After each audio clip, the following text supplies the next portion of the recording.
दोस्तों नमस्कार। दोस्तों यस्टरडे सक्सेस गुरु के यूट्यूब प्लेटफॉर्म पर आप सभी का हार्दिक स्वागत है। दोस्तों आज हम आप लोगों के बीच में समाज चैप्टर को लेकर के आए हैं। दोस्तों कहीं ना कहीं देखा जाए तो समाज चैप्टर बहुत आसान भी है और बहुत कठिन भी है। दोस्तों यदि अगर किसी भी कॉम्पिटिटिव एग्जाम्स में अगर समाज चैप्टर अगर है तो एक ना एक क्वेश्चन पूछा जाना तय है, क्योंकि कहीं ना कहीं देखा जाए तो समाज चैप्टर बहुत ही इम्पोर्टेंट चैप्टर है दोस्तों, और बहुत ही कंफ्यूजन वाले चैप्टर है, क्योंकि एक दूसरे का उस सम्मिश्रण हो जाता है दोस्तों। कहीं ना कहीं जैसे द्वंद्व समास है, द्विगु समास है, द्विगु का दोस्तों कर्मधारय में चला जाता है, द्विगु का बहुब्रीहि में चला जाता है, बहुब्रीहि का कर्मधारय में चला जाता है, कर्मधारय का बहुब्रीहि में चला जाता है दोस्तों, उदाहरण जो है। तो इन सारी चीजों को क्लियर करने के लिए दोस्तों आज हम आपके साथ पूरा टॉपिक को लेकर के आए हुए हैं। जो भी ये कंफ्यूजन है दोस्तों समाज के अंदर, वो सारे कंफ्यूजन आज दूर होंगे दोस्तों। आज के बाद आपको दूसरी वीडियो देखने की आवश्यकता नहीं पड़ेगी दोस्तों। YouTube पर ये पहली बार ऐसा होगा जहां पर आपके पूरे के पूरे डाउट्स हम क्लियर करेंगे दोस्तों। 100% गारंटी के साथ दोस्तों आपके कंफ्यूजन क्लियर होंगे। हम पूरा आपको डिटेल से भी दोस्तों समझाएंगे और ट्रिक के माध्यम से भी दोस्तों पूरा का पूरा समझाने का प्रयास करेंगे। आने वाला जो भी एग्जाम्स होगा दोस्तों उस एग्जाम्स में समास का जो चैप्टर होगा दोस्तों, समास का जो प्रश्न होगा, एक भी गलत नहीं होगा, ये मेरा पूरा दावा है दोस्तों।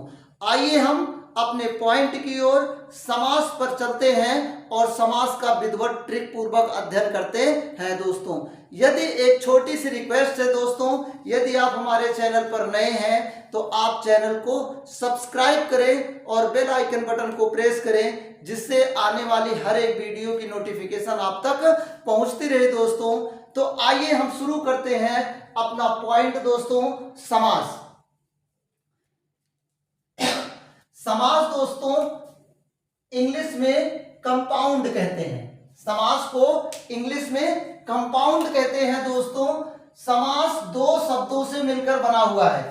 एक एक पॉइंट को दोस्तों आसानी के साथ ध्यान पूर्वक आप समझेंगे।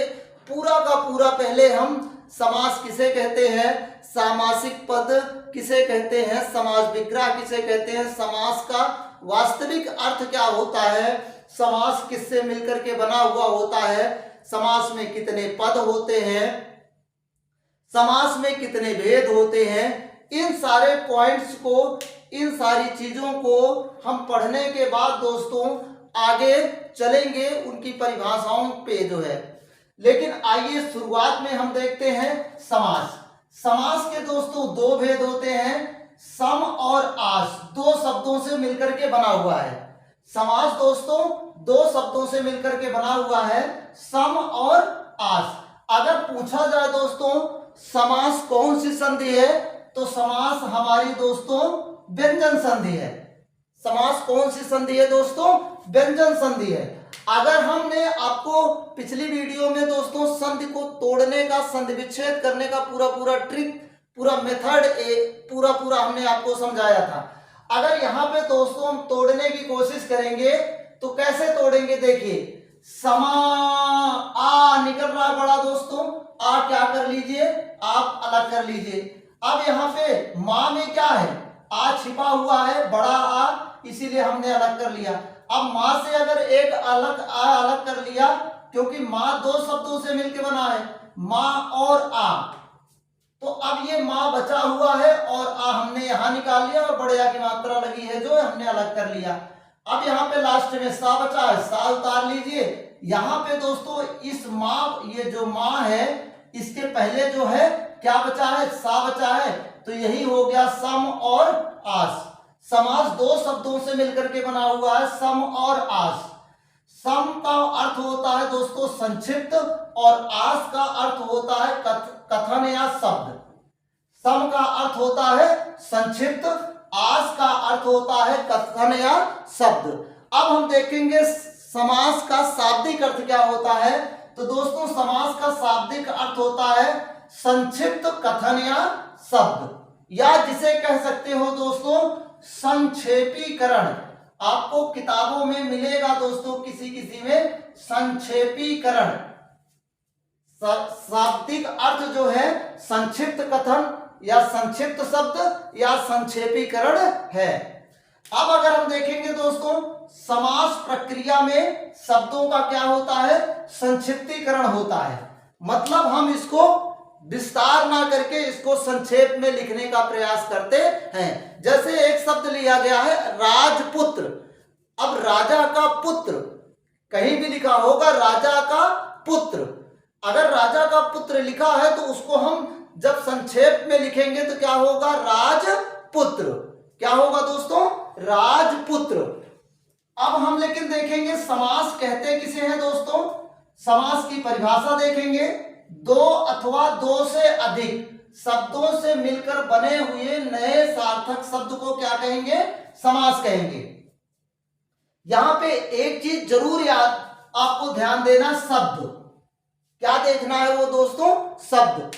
अगर पूछा जाए कि समास किससे मिलकर के बना हुआ होता है दोस्तों, तो समास शब्दों से मिलकर के बना हुआ होता है। लेकिन अगर पूछा जाए कि संधि किससे मिलकर के बनी हुई होती है दोस्तों, तो संधि वर्णों से मिलकर के बनी हुई होती है।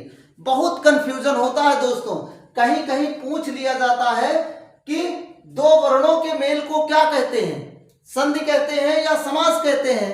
तो दो वर्णों के मेल को संधि कहते हैं, दो शब्दों के मेल को क्या कहते हैं, समास कहते हैं। हमने इसीलिए यहां पे इंडिकेट कर दिया है, समास में शब्दों का मेल होता है, इधर हमने संधि का लिख दिया, संधि में वर्णों का मेल होता है। समास में किसका मेल होता है, शब्दों का मेल होता है। संधि में किसका मेल होता है दोस्तों, वर्णों का मेल होता है। आइए हम आगे देखते हैं दोस्तों, समस्त पद क्या है, सामासिक पद क्या है। समस्त पद और सामासिक पद क्या है।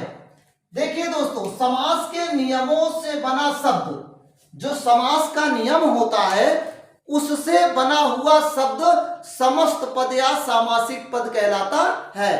समास के नियमों से बना हुआ पद समस्त पद या सामासिक पद कहलाता है। अब बात आती है समास विग्रह किसे कहते हैं। समस्त पदों के सभी, समस्त पद के सभी पदों को अलग अलग किए जाने की प्रक्रिया को क्या कहेंगे, समस्त पद या समास विग्रह कहते हैं। क्या कहेंगे, समास विग्रह। विग्रह का मतलब होता है अलग अलग करना। मैंने आपको एक उदाहरण लिया, राजपुत्र। क्या लिया दोस्तों, राजपुत्र। अब हमें इसे अलग अलग करना है, तो राजपुत्र को अगर हम अलग अलग करेंगे तो क्या हो जाएगा, राजा का पुत्र। तो अब हम जैसे राजपुत्र लिखा हुआ है दोस्तों, तो राजपुत्र क्या है, यहां पे हम इसका संक्षेपीकरण कर रहे हैं। और राजा का पुत्र अगर कह दिया गया तो ये हमारा क्या हो गया, समास विग्रह हो गया। क्या हो गया, समास विग्रह। राजपुत्र लिख दिया गया तो क्या हो गया, संक्षेपीकरण हो गया। लेकिन अगर हमने राजा का पुत्र कह दिया तो इसका क्या हो गया, समास विग्रह हो गया। अब दोस्तों बात आती है, आगे हम चलते हैं। ध्यान से आपको समझना है, एक एक पॉइंट को नोट करना है। हमने आपको इसीलिए एक एक चीजें कंफर्म कराते हुए विधिवत ढंग से चल रहे हैं। लेकिन यहां पे एक प्रश्न पूछा जाता है, दो प्रश्न, इस पूरे स्लाइड से दो प्रश्न आपको मिलेंगे एग्जाम में। एक प्रश्न दोस्तों ये मिलेगा कि समास किससे बना होता है, तो समास शब्दों से मिलकर के बना होता है। यानी कि कह सकते हो शब्दों के मेल को क्या कहते हैं, समास कहते हैं। एक प्रश्न। दूसरा प्रश्न जो है हमारा, समास का शाब्दिक अर्थ क्या होता है, संक्षेपीकरण या संक्षेप। कहीं भी लिखा हो संक्षेप का अर्थ है, अगर पूछ लिया गया कि संक्षेप का अर्थ है, तो संक्षेप का क्या अर्थ है दोस्तों, समास की बात कर रहा है। अब यहां पे समास को व्यास भी कहते हैं। समास को क्या कहते हैं, व्यास भी कहते हैं। अब देखिए दोस्तों, पद की बात होती है, समास में दो पद होते हैं। कितने पद होते हैं, दो पद होते हैं। पहले पद को क्या कहते हैं, पूर्व पद कहते हैं। और दूसरे पद को क्या कहते हैं दोस्तों? उत्तर पद कहते हैं। पहला पद जो होता है वो क्या है दोस्तों? पूर्व पद है। और दूसरा पद क्या है दोस्तों? उत्तर पद। यानी कि उत्तर पद को कह सकते हो आप दोस्तों अंतिम पद। क्या कह सकते हो? अंतिम पद कह सकते हो। पूछा जाए कि समास में कितने पद होते हैं? समास में 2 पद होते हैं, एक पूर्व पद, दूसरा उत्तर पद। अब पूर्व पद हम समझेंगे कैसे कि पूर्व पद क्या है, उत्तर पद क्या है। तो जैसे हमने एक उदाहरण लिया था, राजपुत्र, क्या लिया था? राजपुत्र लिया था। अब राजपुत्र में हम देखेंगे पूर्व पद क्या है, उत्तर पद क्या है। तो जो राज है, राज क्या है? ये हमारा दोस्तों पूर्व पद है, और पुत्र क्या है दोस्तों? हमारा उत्तर पद है। यानी कि कहने का अर्थ ये है दोस्तों, जो पहले लिखा गया होगा वो पूर्व पद, और जो बाद में लिखा गया होगा वो उत्तर पद कहलाता है। तो आई होप दोस्तों, आशा करता हूं आपको इतना समझ में आ गया होगा। आगे दोस्तों पदों की प्रधानता के आधार पर वर्गीकरण, पिछला आपको समझ में आ गया है। अब आगे देखें पदों की प्रधानता के आधार पर हम वर्गीकरण कैसे करते हैं। तो दोस्तों पदों की प्रधानता के आधार पर हम 4 प्रकार से वर्गीकरण करते हैं। जैसे पहला पूर्व पद प्रधान होता है, दूसरा उत्तर पद प्रधान होता है, तीसरा दोनों पद प्रधान होता है, चौथा कोई पद प्रधान नहीं होता है। तो जो समास के 6 भेद होते हैं, हम इनको समझाने का प्रयास करते हैं कि किनका कौन सा पद प्रधान होता है। तो उस कैटेगरी के आधार पर हमने पदों की प्रधानता के आधार पर समास का पूरा वर्गीकरण किया है। जैसे पूर्व पद, दोस्तों पूर्व पद किसका प्रधान होगा? अव्ययी भाव समास का। अव्ययी भाव समास का कौन सा पद दोस्तों प्रधान होता है? पूर्व पद होता है। मैंने आपसे कहा कि पद 2 होते हैं। मैंने क्या कहा आपसे कि पद 2 होते हैं दोस्तों। कौन सा? पहला पूर्व पद, दूसरा उत्तर पद। तो जो अव्ययी भाव समास है इसका पहला पद प्रधान होता है, यानी कि पहला पद पूर्व पद प्रधान होता है। अब बात आती है दोस्तों उत्तर पद। उत्तर पद किसका प्रधान होता है? तत्पुरुष समास का, कर्मधारय का, द्विगु समास का। तो अगर एक ट्रिक याद कर लेंगे तो उत्तर पद किसका प्रधान होता है दोस्तों समझ में आ जाएगा। तो वो ट्रिक है दोस्तों द्वितक। क्या है? द्वितक। केवल एक शब्द याद रखना है। हमने यहाँ पे दिखाया गया है उत्तर पद किसका प्रधान होता है? तत्पुरुष समास का, कर्मधारय का और द्विगु का। 3 समास का उत्तर पद प्रधान होता है। तो हमने जो ट्रिक बनाई है दोस्तों द्वितक। द्वि का मतलब होता है द्विगु समास, और ता का मतलब होता है तत्पुरुष समास, और का का मतलब होता है कर्मधारय समास। द्वितक आपको याद रखना है। द्वितक उत्तर पद प्रधान होगा। द्वि का मतलब द्विगु समास, और ता का मतलब तत्पुरुष समास, का का मतलब कर्मधारय समास। हमने आपको 2 पद बताए। पहला पद पूर्व पद अव्ययी भाव समास, और उत्तर पद तत्पुरुष समास, कर्मधारय समास, द्विगु समास प्रधान होता है। अब बात आती है दोनों पद प्रधान। दोनों पद किसका मतलब होता है? दा से द्वंद्व, दा से द्वंद्व, दा से दोनों, दा से दोनों, दा से द्वंद्व। ये ट्रिक याद रखना है। दा अगर आए दोनों पद प्रधान तो दा से दोनों, दा से द्वंद्व, दा से दोनों, दा से द्वंद्व। यानी कि द्वंद्व समास का क्या होता है? दोनों पद प्रधान होता है। क्या होता है दोस्तों? दोनों पद किसका प्रधान होता है? द्वंद्व समास का प्रधान होता है। अब बात आती है दोनों पद अप्रधान किसके होते हैं? तो दोनों पद बहुव्रीहि के अप्रधान होते हैं। मतलब बहुव्रीहि समास का कोई भी पद प्रधान नहीं होता है, अर्थात वो तीसरे पद की ओर संकेत करते हैं। वो किसकी ओर संकेत करते हैं? तीसरे की ओर संकेत करते हैं। एक बार हम फटाफट रिवीजन कर लेते हैं। पूर्व पद अव्ययी भाव समास का प्रधान होता है, और उत्तर पद द्वि तक हमने ट्रिक लिया है। द्वि का मतलब द्विगु समास, ता का मतलब तत्पुरुष समास, का मतलब कर्मधारय समास प्रधान होता है। अब उसके बाद दोनों पद, दा का मतलब दोनों, दा का मतलब द्वंद्व, यानी कि दोनों पद प्रधान होते हैं द्वंद्व समास के और दोनों पद अप्रधान होते हैं बहुब्रीहि समास के। अब बात आती है दोस्तों समास के भेद।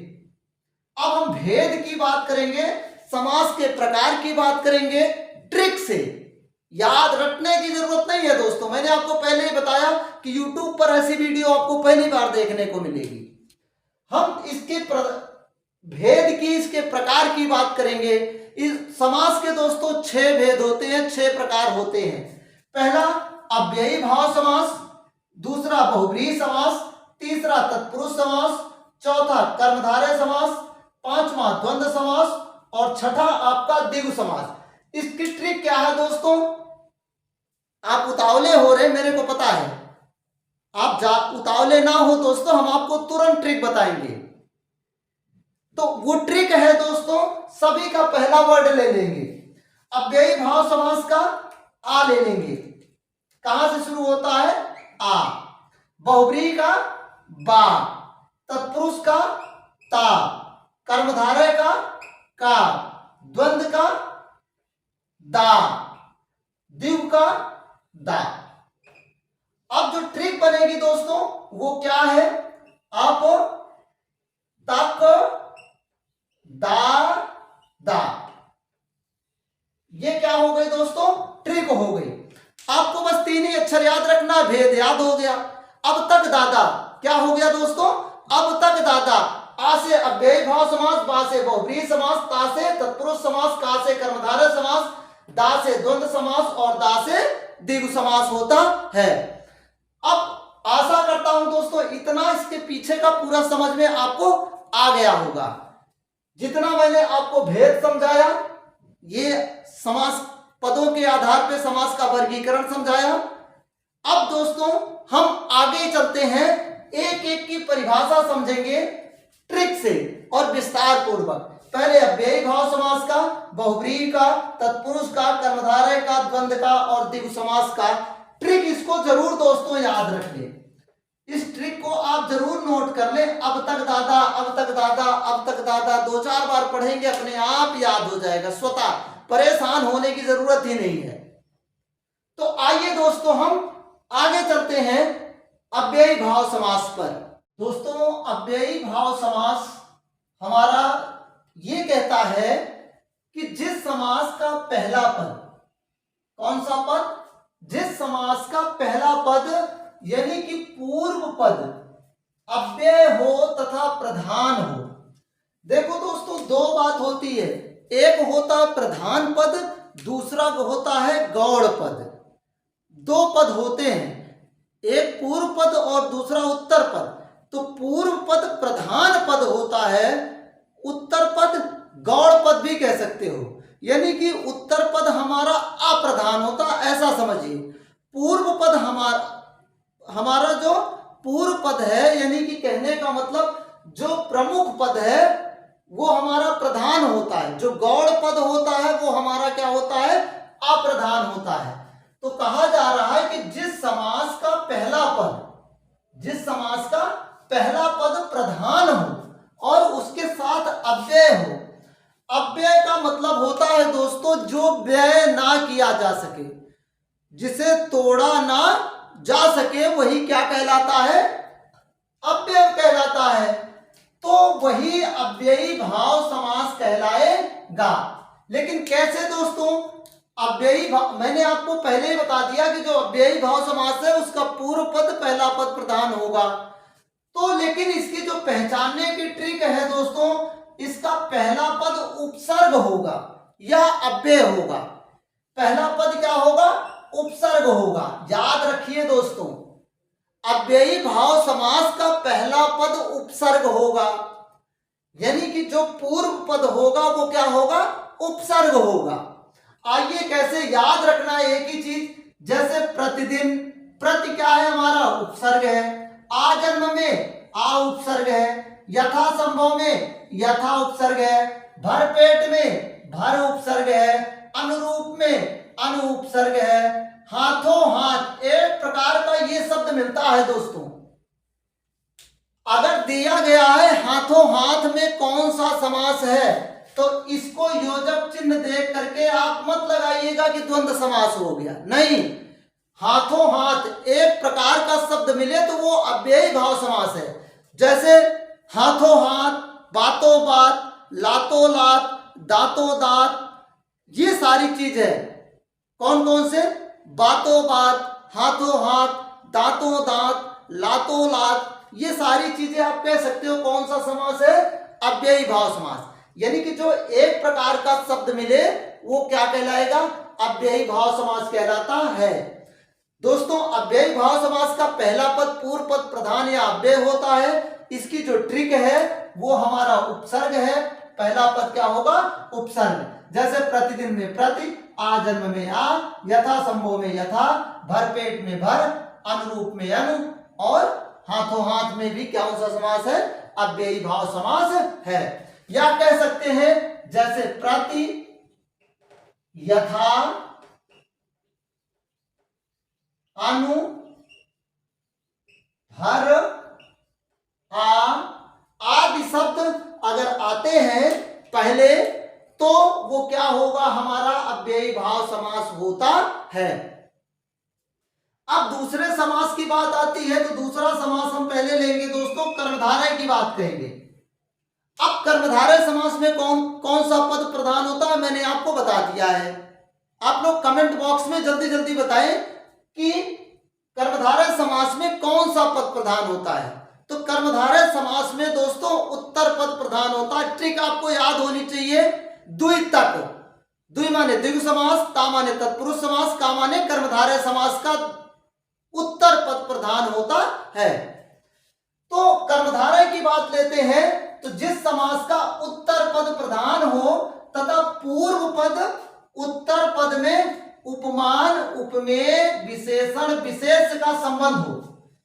अब ये चार शब्द क्या है वो पहले हम समझेंगे उपमान को, फिर समझेंगे उपमेय को, फिर समझेंगे विशेषण को, फिर समझेंगे विशेष को। अभी जैसे कहा जाए चरण कमल, क्या कहा जाए? चरण कमल। पहले हम उपमान उपमेय को देखेंगे। हमने यहां पे लिख दिया है दोस्तों, उपमान का मतलब होता है जिस वस्तु से तुलना की जाए या उपमा की जाए, जिस वस्तु से उपमा की जाए। तो चरण की उपमा किससे की जा रही है? कमल से की जा रही है। किससे की जा रही है? स्वाभाविक सी बात है, कमल से की जा रही है। तो कमल क्या हो गया? हमारा उपमान हो गया, और चरण हमारा क्या हो गया? उपमेय हो गया। जिस वस्तु की उपमा दी जाए, जिस वस्तु की तुलना दी जाए, तो चरण की तुलना किससे की जा रही है? कमल से की जा रही है। तो चरण हमारा क्या हो गया? उपमेय हो गया। जिसकी तुलना की जाए वो उपमेय, और जिससे की जाए वो उपमान होता है। आशा करता हूं ये समझ में आ गया होगा। अब विशेषण विशेष, जैसे गाय काली है, गाय काली है। अब यहां पे जिसकी विशेषता की जाए, अब गाय की विशेषता, गाय कैसी है? काली है।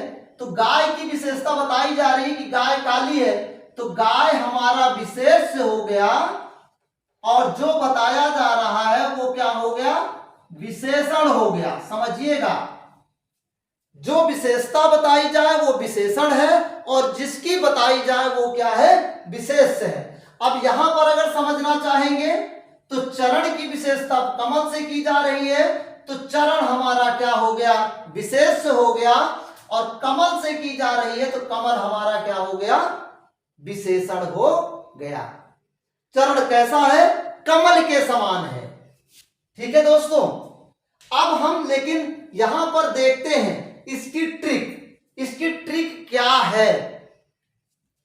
जब हम समास विग्रह करेंगे दोस्तों तो उसके बीच में है जो लगेगा, के समान आता है, की है या रूपी शब्द आते हैं, चार याद रखना है जो, के समान, की, सी और रूपी।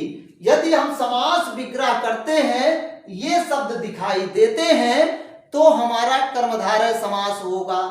यहां पे थोड़ा सा आपको ध्यान देना है दोस्तों। जैसे अगर कहा जाए महादेव, महान है जो देव, तो अर्थात भगवान शंकर की बात की जा रही है।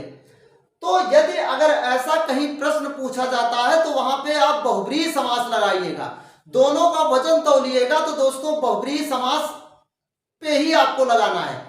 लेकिन अगर ऐसा प्रश्न पूछा जाएगा तो एक मजे की बात यह है दोस्तों कि कर्मधारय समास ऑप्शन में ही नहीं रहेगा, ये 100% है।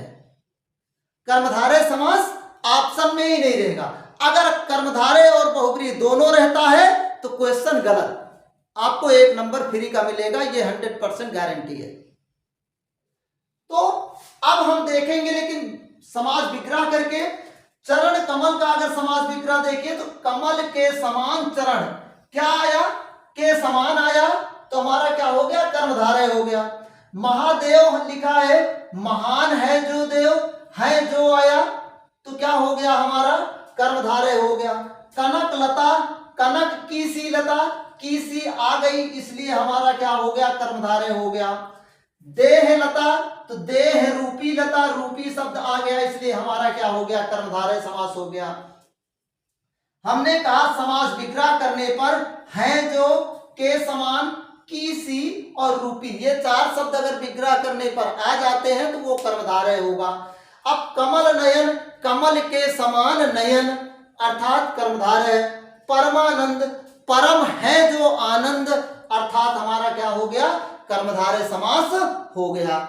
तो दोस्तों उम्मीद करता हूं अव्ययी भाव समास आपको और कर्मधारय समास आपको, ये दोनों समास समझ में आ गया है। आइए दोस्तों हम तीसरे समास की ओर चलते हैं। क्या है हमारा दोस्तों, द्वंद्व समास। तीसरा हमारा समास द्वंद्व समास है। द्वंद्व समास में दोस्तों दोनों पद प्रधान होते हैं। मैंने आपको ट्रिक के माध्यम से समझाया, दा का मतलब दोनों, दा का मतलब द्वंद्व। द्वंद्व समास का दोनों पद प्रधान होता है, लेकिन विग्रह करने पर जब समास का विग्रह करते हैं तो या लगता है, एवं लगता है, और लगता है, अथवा लगता है। बीच में या, एवं और अथवा लगता है। द्वंद्व समास का दोनों पद प्रधान होता है, दोनों पदों के बीच में या, और, अथवा, एवं लगता है। एक जो इसकी ट्रिक है वो है कि इन दोनों पदों के बीच में योजक चिन्ह लगता है। क्या लगता है, डैश या योजक चिन्ह लगता है। लेकिन जो एक खास बात है जो आपको आज तक किसी ने नहीं बताया होगा, वो सीक्रेट मैं आपको बताता हूं, वो ये है कि द्वंद्व समास अधिकांशतः विलोम शब्द होता है। द्वंद्व समास विलोम शब्द होता है। जैसे अगर उदाहरण लेंगे, भला का विलोम शब्द बुरा, राजा का प्रजा, ठंडा का गरम, ऊंच का नीच, सुख का दुख, अपना का पराया। ये तो रहा इसकी पहचानने की ट्रिक। लेकिन यदि अगर इसके बीच में योजक चिन्ह लगा है, मैंने आपको वहां पे बताया हाथों हाथ, अब यहाँ पे हाथों हाथ में क्या है, योजक चिन्ह यहां भी लगा है, तो इसका मतलब ये नहीं है कि ये बहुब्रीहि अव्ययी भाव समास है, नहीं, ये आपका यहां पे अव्ययी भाव समास है, लेकिन यहां पे अगर योजक चिन्ह लगा है तो ये आपका द्वंद्व समास है। अगला दोस्तों द्विगु समास है। द्विगु समास की बात करेंगे तो द्विगु जिस समास का पूर्व पद संख्यावाची हो, क्या हो, द्विगु समास का पूर्व पद संख्यावाची हो और इसमें समूह की बात हो, समाहार की बात हो। दो बात और हो, एक तो संख्याओं की बात हो, एक समूह की बात हो, एक समाहार की बात हो, तो वहां पे कौन सा समास होगा, द्विगु समास। लेकिन जो ट्रिक है दोस्तों, द्विगु समास का पहला पद पूर्व पद संख्यावाची होता है। जैसे अगर हम एग्जाम्पल में देखेंगे तो दोपहर का दो लिया गया है, चौराहा का चार राहों वाला, तिरंगा का तीन रंगों वाला, सप्ताह का सात, त्रिनेत्र का तीन और त्रिकोण का तीन। अब देखेंगे तो सभी का पहला पद पूर्व पद क्या है, संख्यावाची है, संख्या बताता है, और इसीलिए ये क्या है, हमारा द्विगु समास है। यानी कि जो पद संख्या बताए पहला वो हमारा क्या होगा, द्विगु समास कहलाता है। लेकिन यहां पे हमने एक उदाहरण दिया गया है त्रिनेत्र, तो सबसे मजे की बात है त्रिनेत्र भगवान शिव को कहते हैं। लेकिन घबराइए नहीं, त्रिनेत्र बहुब्रीहि समास का भी उदाहरण है। लेकिन एक बात है, अगर आपको बहुब्रीहि समास जब भी पूछा जाएगा ये त्रिनेत्र वाला क्वेश्चन, या तो मजे की बात ये है बहुब्रीहि समास या तो ऑप्शन में रहेगा या तो आपका द्विगु समास रहेगा, दो ऑप्शन में से एक ही ऑप्शन रहेगा। यदि अगर दोनों ऑप्शन है तो आपको बहुब्रीहि समास लगाना है। अब बात आती है बहुब्रीहि समास की, हम देखते हैं बहुब्रीहि समास का कोई भी पद प्रधान नहीं होता है, अर्थात तीसरे पद की ओर संकेत करते हैं। अगर दोस्तों एक बात बताओ, कभी पूछ लिया जाए, कभी प्रश्न उठे कि वह कौन सा समास है जिसका कोई पद प्रधान नहीं होता है, तब आप क्या बताएंगे, बहुब्रीहि समास। अगर पूछ लिया जाए कि वह कौन सा समास है जिसका दोनों पद प्रधान होता है, तो क्या बताएंगे, क्या बताएंगे, द्वंद्व समास। अगर पूछ लिया जाए वह कौन सा समास है जिसका उत्तर पद केवल प्रधान होता है, तो द्विगु समास, कर्मधारय समास और तत्पुरुष समास का उत्तर पद प्रधान होता है। अगर पूछ लिया जाए कि किस समास का पूर्व पद प्रधान होता है, तो अव्ययी भाव समास का होता है। तो अब अगर बहुब्रीहि की बात करें तो बहुब्रीहि में भी कोई भी पद प्रधान नहीं होता है, तीसरे की ओर संकेत करते हैं। कैसे करते हैं, जैसे लंबोदर लिखा गया है तो लंबा है उधर जिसका, अर्थात भगवान गणेश की बात की जा रही है। यहां पे चतुर्भुज, अब चतुर्भुज चार भुजाओं वाला अर्थात भगवान विष्णु की बात की जा रही है, तीसरे की ओर संकेत कर रहे हैं। गिरधर, गिर माने होता है पहाड़ और धर माने होता है धारण करना, तो पहाड़ को धारण करने वाला कौन धारण किया था, श्री कृष्ण भगवान।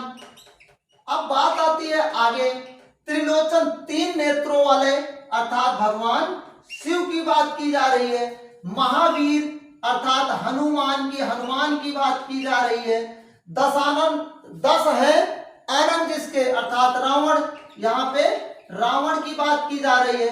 चक्रपाणि, चक्र को धारण करने वाले अर्थात विष्णु भगवान की बात की जा रही है। यानी कि इसमें कोई भी पद प्रधान नहीं है, तीसरे पद की ओर संकेत करते हैं, तीसरे आदमी की ओर संकेत करते हैं। जैसे उदाहरण के माध्यम से समझिए, जैसे दो लोग बात करते हैं तो तीसरे की बात करते हैं, तो यहां पर वही चीजें हैं, दो पद प्रधान ना होकर के तीसरा पद प्रधान होता है। तो ये चीजें आपको ध्यान देना है। सॉरी, यहाँ पे वर्तनी सुधार कर लीजिए, गणेश। तो ये सारी चीजें हैं दोस्तों। अब हमारा जो अगला समास आता है, लास्ट समास जो है वो है तत्पुरुष समास। आइए दोस्तों अब हम तत्पुरुष समास की चर्चा करते हैं। तत्पुरुष समास दोस्तों, तत्पुरुष समास में उत्तर पद प्रधान होता है। बात अब हम करेंगे तत्पुरुष समास की, तो तत्पुरुष समास में उत्तर पद प्रधान होता है, लेकिन दोस्तों दोनों पदों के बीच में जो कारक चिन्ह होता है वो क्या होता है, लुप्त हो जाता है। अब बात आती है तत्पुरुष समास के भेद दोस्तों। तत्पुरुष समास के 6 भेद होते हैं। कितने भेद, तत्पुरुष समास के 6 भेद होते हैं। जो कारक होता है दोस्तों, कर्ता और संबोधन को छोड़ करके जितने भी कारक के भेद होते हैं वो सब तत्पुरुष समास के भेद होते हैं। जैसे 6 भेद कौन कौन से हैं, कर्म तत्पुरुष, करण तत्पुरुष, संप्रदान तत्पुरुष, अपादान तत्पुरुष, संबंध तत्पुरुष और अधिकरण तत्पुरुष। अब हम एक एक को देखेंगे। कर्म तत्पुरुष में को विभक्ति का लोप होगा। किसका लोप होगा दोस्तों, को विभक्ति का। जैसे गगनचुंबी, गगन को चूमने वाला, जेब कतरा, जेब को कतरने वाला, रथ चालक, रथ को चलाने वाला, यश प्राप्त, यश को प्राप्त। यानी कि कर्म तत्पुरुष का कारक चिन्ह को होता है और इसी को का क्या हो जाएगा, लोप हो जाता है। लेकिन जब तक हम समास विग्रह नहीं करेंगे तब तक हम तत्पुरुष समास को समझ नहीं सकते हैं। अब बात आती है करण तत्पुरुष। करण तत्पुरुष का कारक चिन्ह होता है से के द्वारा। अब इसमें किसका लोप होगा, से के द्वारा का लोप होगा। कैसे, जैसे करुणापूर्ण, करुणा से पूर्ण, भयाकुल, भय से आकुल, शोकग्रस्त, शोक से ग्रस्त, जैसे रोगग्रस्त, रोग से ग्रस्त। यानी कि से के द्वारा विभक्ति का लोप होगा करण तत्पुरुष में। अब बात आती है दोस्तों संप्रदान तत्पुरुष की। के लिए का लोप होगा, जैसे स्नान घर, स्नान के लिए घर, देशभक्ति, देश के लिए भक्ति, हथकड़ी, हाथ के लिए कड़ी, परीक्षा भवन, परीक्षा के लिए भवन।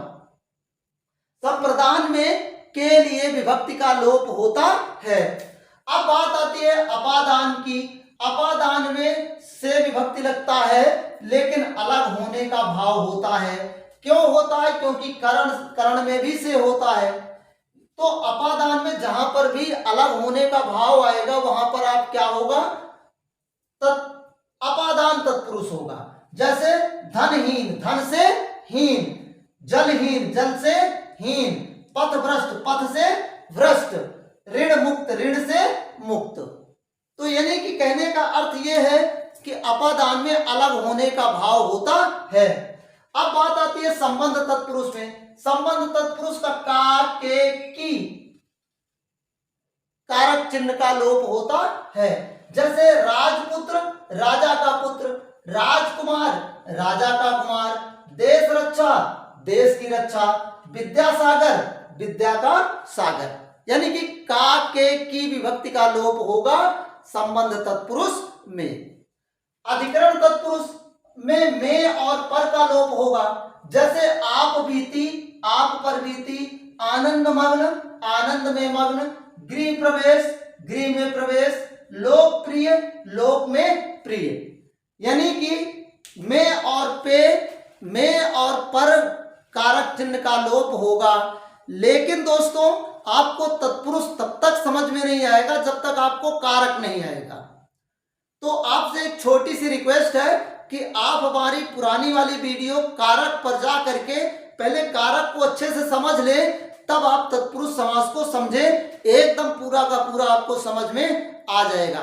दोस्तों यदि आपको ये वीडियो समझ में आई हो, वीडियो आपको पसंद आई हो, तो दोस्तों लाइक जरूर करें, कमेंट जरूर करें दोस्तों, क्योंकि एक लाइक हमारा मोटिवेशन होता है दोस्तों।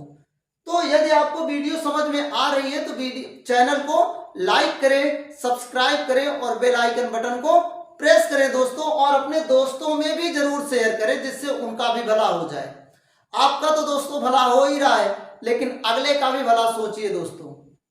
तो दोस्तों आज इतनी देर आपने मेरे साथ समय दिया, धन्यवाद दोस्तों।